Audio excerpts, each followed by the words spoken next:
Hey there, it's Juan. We're here, Click Mortgage. It's March 19th. Purpose of this video is to help you understand a little bit what's going on with interest rates.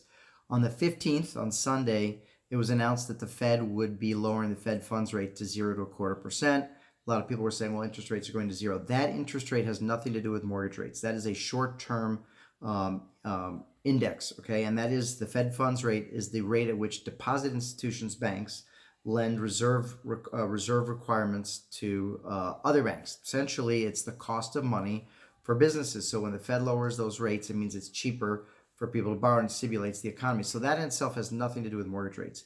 That day, however, the Fed also announced that they would be buying back mortgage-backed securities and treasuries. Mortgage-backed securities is actually what determines your rate. It's called the Uniform Mortgage-Backed Security. In this email, you'll see a little chart there, okay?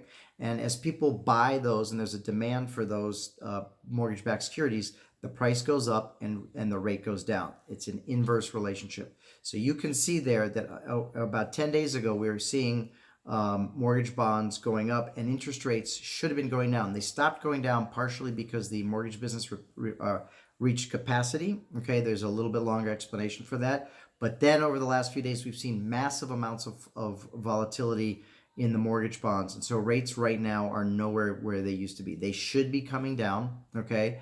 And I'm going to continue to talk about this because that index, that mortgage-backed security, is typically exactly the best way to track where mortgage rates are. Right now, it's not the best way. I will say this, that the government today announced that relief program and some stability. I think we're going to start to see interest rates come back down to where they were a few weeks ago. Cross your fingers. If you have any questions, let me know.